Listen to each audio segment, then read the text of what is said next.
Extra minutes. Turia is using her journey and her experience to try and inspire other people. She's very honest about the way she talks about herself and what she's been through.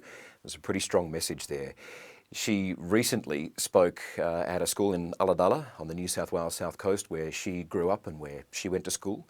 And the kids had a lot of questions for her, and she had a pretty strong message for those kids as well. G'day, my name is Turia, and in September 2011 I stared death in the eye and came out on top. I should really be 6 feet under. I should really be dead. But instead, I'm here talking to all of you. What made me survive? Well, I reckon it's my never ever give up attitude. Even when I was at my worst, when I was covered head to toe in bandages, and I had a hole in my throat to help me breathe, I never ever gave up. I've had to claw my way back into a normal life. I've had to learn how to walk again, how to talk again, how to wipe my own ass. All the things that I took for granted before became seemingly impossible tasks. I know I will run marathons again. I know I will surf again. How do I know these things? Because I never ever give up, and I won't stop trying until I've reached my goals. I remember being super excited the morning of the race.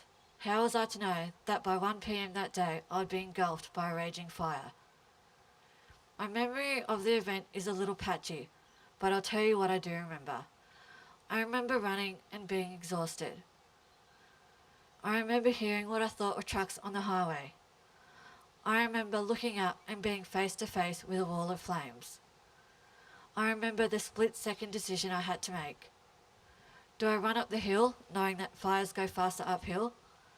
Do I stay on the valley floor, knowing that the shoulder-high, dry spinifex would be perfect fuel for the fire? It was quite literally a choice between the frying pan or the fire. I had already run about 30 k's that day, and the heat and the noise of the fire was adding to the stress on my body. In the end, I was just too exhausted to keep running. To all of you who think you could outrun the fire, you can't. A fire with wind behind it moves at up to 90 kilometres per hour. That's 25 metres a second, to put it in perspective. I thought I was going to die, and all I thought about was Michael and the life that we were supposed to have together. I felt cheated and robbed of the life that I was supposed to have. I suppose I felt a bit confused as well. This wasn't supposed to happen to me. I'm Turia Pitt, tough as nails. I charge in the surf and I could outrun you any day. I can dive for lobsters and I can pull in big kingies. I can do chin-ups, push-ups and lunges until I drop. After the fire had passed, I must have been in shock, because people have asked me if I was in excruciating pain, and I don't really remember that.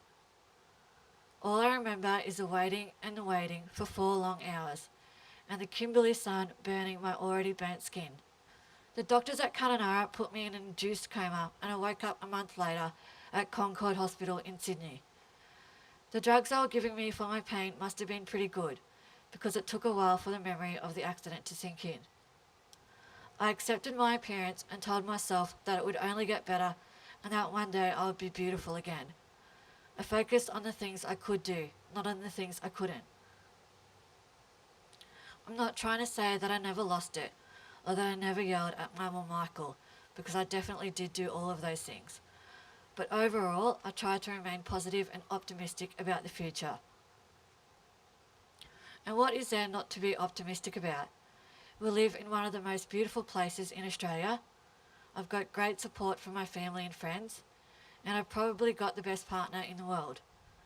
I'm studying my Masters in Engineering. I'm doing a business degree just for the hell of it, and I'm also writing a book. Michael and I both plan to return to work, but we'll probably go travelling beforehand for a well-deserved holiday.